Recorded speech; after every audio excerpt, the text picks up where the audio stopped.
firstly, good morning, and thank you so much for coming, taking time out of your busy schedules and all that to attend this. Now, I'm sure some of you have got some inkling, some idea of what this project's all about, and I think you've probably seen some of the information on it. Briefly, okay, introduction first of all. My name is Thierry Andreu. I'm one of the co-founders of the Rohingya Project. I will introduce the other key members. Mohammed Noor, who's the other co-founder, a bit later on. He'll come up and give you a presentation. And also Sakib, who's the project director on it. How this idea came about and how this project has got to the stage where it is now. And well, in one word, I can say it's about football. It started off about football. Several months ago, my first meeting with Mohammed Noor and Sakib, they came to see me. I'm from the crowdfunding space. And they said, can we crowdfund the Rohingya football team to raise funds for their jerseys or something so that they can enter the refugee World Cup? And I listened quietly to this, and yeah, well, of course, and all that. But then I wanted to delve a little bit deeper into what the situation was with the community, especially here in Malaysia, because we all see them and all that. To a certain extent, we treat them as almost like invisible people. We see them, but we don't want to acknowledge that they are here, they exist, and that gets to the core of the problem for them. And economically, financially, they're disenfranchised, and they're shut out because of one key aspect, and that is really a lack of any kind of identification. And of course, coming from the crowdfunding perspective, we want to look at, okay, if I can help them in terms of crowdfunding, microfinancing, and all these kind of things, but in order for that to happen, we'd have to have some kind of identification of who the individual was, because we're really dealing about trust here. So then the conversation went on from there, and essentially okay, this is how this has come about. It is not simply, or it's just not another identification project. It really is about financially and economically endowing people so that they can have more control over their own futures, as being totally excluded from not just societies or the countries that they live in, but the global community. And so this really gets to the core of what the project is about. It is a journey, and we've invited you all along here to listen to us and see how you can get involved. We really like to have as many partners and as many people participating in this as possible. We do want to make it a grassroots Rohingya project. We want the Rohingyas to very much so the community itself to own this project and direct it in the future as to where it will end up. Okay. So with that, I don't want to say anything more. And maybe just play you the video. Some of you might have seen it, some of you might not have. Thank you. I'm Arifa, and I am a Rohingya. Like other teenagers in high school, I too had a dream of a bright future and wanted to become a doctor. But lack of identity took that opportunity from my life. Today, I struggle in each stage of my livelihood, such as access to healthcare, education, financial services, and others.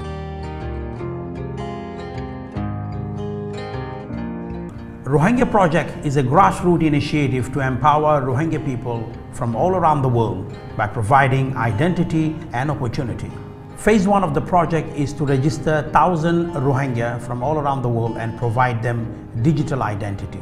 Phase 2 will be utilizing the digital identity to give access to all kinds of distributed applications, and these will give financial and social empowerment to the community, and they will include things like microfinancing, crowdfunding efforts, social entrepreneurship, wakaf, and also we will be looking for strategic partners.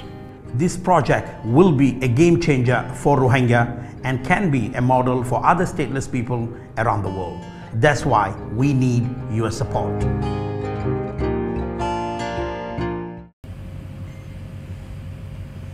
Okay, thank you.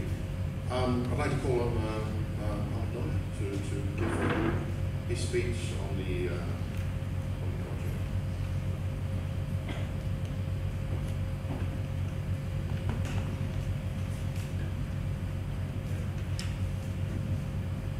Thank you very much. Good morning.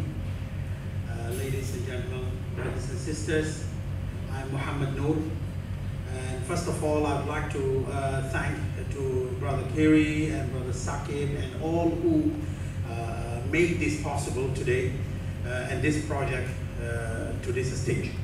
So Brother Kerry has already explained how this took place. So I would like to go more into a few things that people might not realize that some people take it for granted. For example, what is being a stateless? And what really stateless means?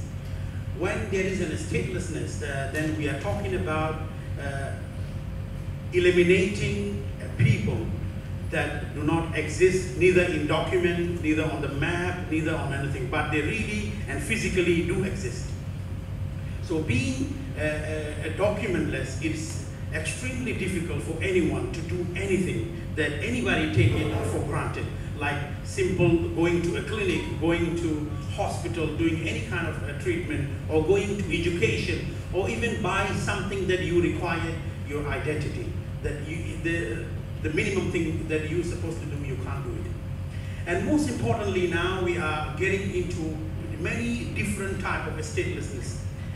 For instance, Rohingya now are considered, a lot of people do not even understand that particular thing, that Rohingya are now not only stateless, they are now almost the 4th generation of statelessness.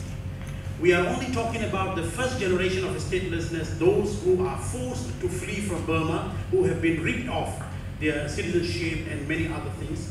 And now, how about those children who born in Bangladesh, born in Malaysia, born in any different part of the world? Burma is not even willing to accept those people who born on their land as well.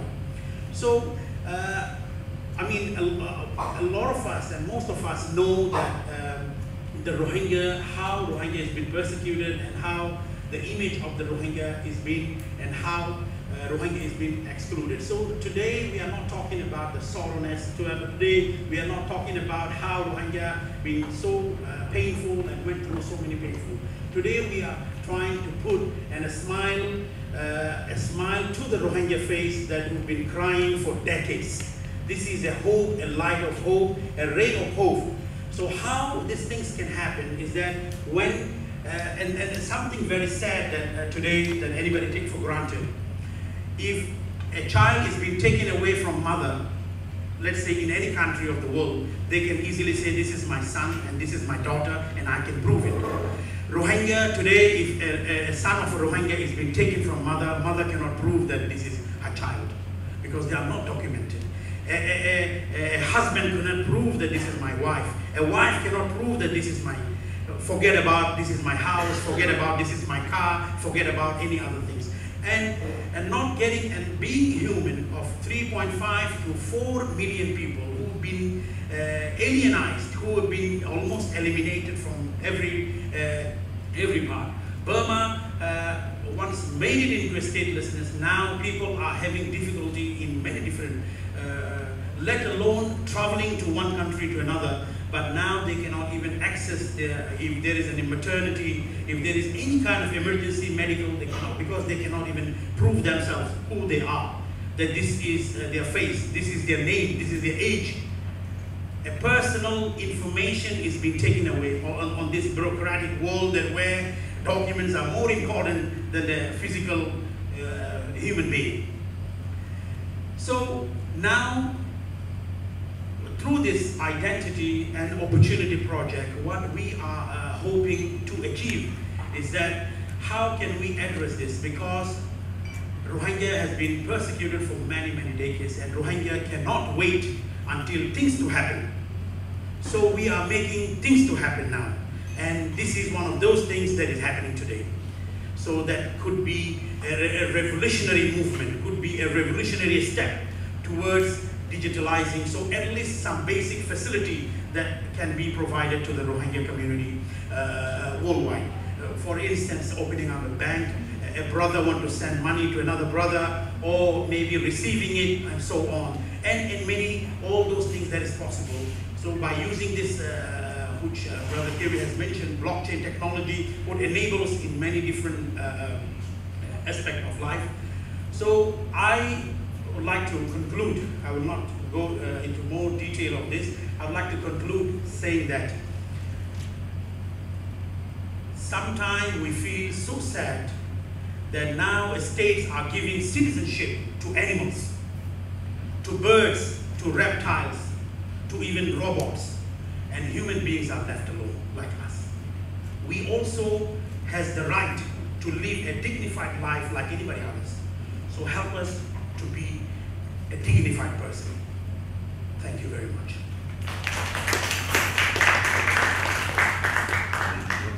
Stand here. Okay. Thank you so much. Yeah. I'd like to, now call on Sakib. Sakib will do a more detailed presentation of the project so you can understand the different phases of it and what it essentially entails. Thank you. Thank you, Kiri, and thank you, Mr. Noor, and thank you to all of you for taking the time this Wednesday morning to come here and be here at the launch of what we hope is a very promising and exciting project. And it's an honor for me to be part of this and to help realize this ambition that we have to make the Rohingya an empowered and a self-respecting people. So what I want to do is just go over the details in terms of how we want to operationalize the project, how we want to make it a reality, and based on that, you can ask us questions later on during the Q&A section, because I know that there are a lot of questions about how it's actually going to be accomplished. So first, if we can just go to the first slide.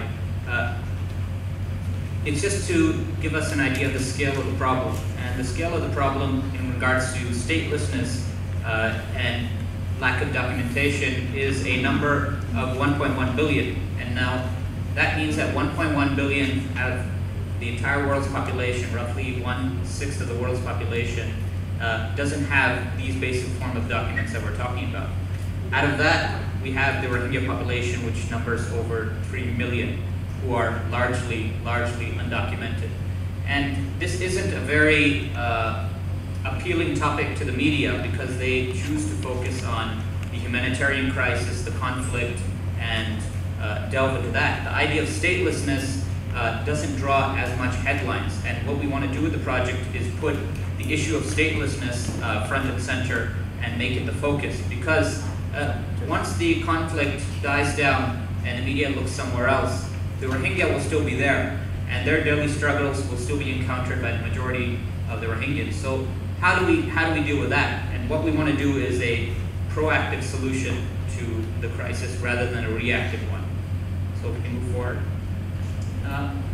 The access that we talk about that Rohingyas struggle with is in a number of different areas, and many of them have been highlighted by Noor, but I'm just going to mention them here. Healthcare, just accessing, going to a health clinic. Education, being able to enroll your child in a school. A simple task is made incredibly difficult if you don't have those documents available. Legal rights, rights to your own protection of your property or anything that you own. Migration, social benefits, gender equality. These are all areas that come under the purview of having basic identification. That can be in the form of a passport, it can be in the form of a national ID card. But in either case, those are denied to stateless Rohingyas. So how do we hope to solve this issue? The way the project is structured is that we want to be a grassroots initiative, and we want to solve the issue of the statelessness, and something that's alluded to by Noor is flip the narrative that the media has constructed of the Rohingyans simply as victims of a conflict. We want to show them as people who can be entrepreneurs, people who can be socially active members of society, people who can be productive members of society. That's the focus of the project, and the end goal is to hit upon two themes. One is identity, which is a foundation, which is to give them an identity that can be verified and acknowledged. And the second is empowerment or opportunity, which means that we want to build the financial foundation of the future for the Rohingyas. I'm just going to talk about the phases of the project that we've structured right now, and given that we're launching our first phase, so we're in phase 1 at the moment, we'll show you where we project to end up after that. So phase 1 is just developing the foundations. That means building the prototype for the digital ID system. making sure it works, it's verified, it's something that different parties, different stakeholders can have trust in terms of the data that we're able to secure, and being able to register the Rohingyas easily, and being able to take that to the next level, which is phase 2, in which we scale up the project, and from a small sample population of Rohingyas who we hope to give a digital ID, we're able to branch it out to Rohingyas internationally and in many different countries, and make it build up on its success. And phase 3 is where we can really tap into the potential of what the digital ID can do, and look to empower the Rohingyas through a variety of different applications that can spur on entrepreneurship, social enterprises, other forms of endowment, using the crowdfunded resources that we get, and being able to have a multiplier effect in terms of the social and economic benefits in the Rohingya community. So that's really phase 3. With phase 1, we're looking more at a humble goal of developing 1,000 digital IDs and verifying the system. So with phase 1, we're talking about a few steps that we have to secure to make sure that whatever we're crowdfunding is being used wisely, and people have trust in the goals. The first is just a verification process. What's interesting about this digital ID system, and I know this question may come up later on, but I'll just bring it up, is that we're actually registering as an ID a Rohingya who is not necessarily part of a race or a nationality. So the digital ID is not a passport, it's not a work permit, it's a unique form of ID that is an ethnic classifier, because the Rohingyas are an ethnic group. And it's the first type that we know that is being used for this purpose to financially empower a community. And the first stage we need to make sure is that we have a verification process in terms of the registration, that we have a process that is foolproof, that it can be verified by other parties as well, and that shows without doubt that a Rohingya is a Rohingya once they enter into the system. Beyond that, we want to create a digital ID using blockchain that can be accessible to each Rohingya. The exact formation of that and how that will look for each Rohingya is still part of our research and development. But that's the developing the prototype is actually the goal for phase 1. We also want to create an ecosystem. We want to be able to look at different options that the Rohingyas can have once they have the ID, where they can use it to get access to. And that involves a lot of project partners, people who see the utility and see the value of what we're trying to do and are willing to partner with us to make sure this project reaches its full potential. And the final part of phase 1 is to create proof of concept, 1,000 registered IDs for the Rohingyas that we can show, and we can, as a sample that we hope to scale up later on. I just want to go into some details about the registration process, and it uses our own unique method where we employ hundreds of different questions that are all ethnic based, that inquire as to what the Rohingyas can only answer. So we're looking at questions based on geographic, social, language, cultural, and profession that only a Rohingya who can link themselves to Rakhine province in Burma can actually be able to answer and show that they're Rohingya. Now that would make sense in terms of the digital ID being for the Rohingyas themselves, okay? But this we can go into detail further if you have any further questions, but it's a system that we want to make beyond reproach, and we've developed at least the foundations for it. It's just a matter of operationalizing it. And the word blockchain is bandied about, but our reason for wanting to make this a blockchain-based digital ID system is because as a ledger, it provides security in terms of the verification data, and it's hack-proof in terms of the security of the data. So that's what we see as the big value of using it as a blockchain system. The inner workings of the system, again, are things that maybe we can pass into the question-answer session. And then after After we launch from today, we hope to be able to crowdfund resources from the public and tapping into the goodwill that's already there for the Rohingyas in the international community.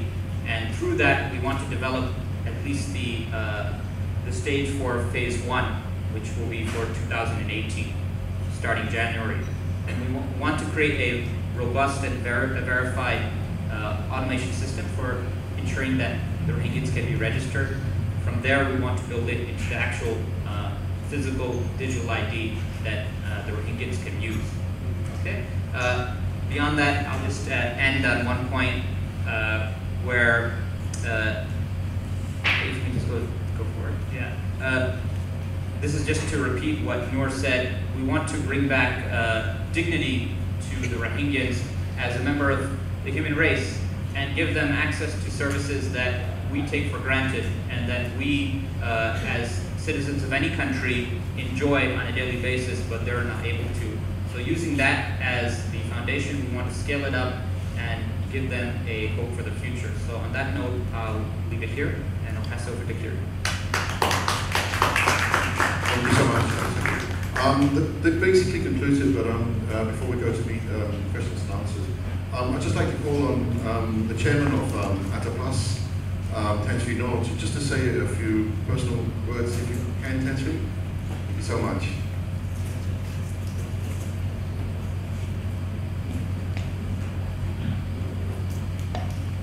Good morning, ladies and gentlemen. I just would like to say that I think this is a project which is worthy of our support. First, we are all human. We need to give back dignity to our fellow humans. And I think the technology in this times of time of the world is there to enable us to proceed with this project. After all of you, or some of you may know that there is one country in the world where this type of digital identity has been used, and that is Estonia. Every citizen of Estonia has a digital identity. And if they can work in that community, and with the empowerment given to our project owners, I think we can be just as successful. Okay, I think with that, I wish the project team all the support and all the help that you can get from each member of your group, of your Rohingya people, because after all, what you're doing is empowering them to have identity and therefore can play a positive role in their community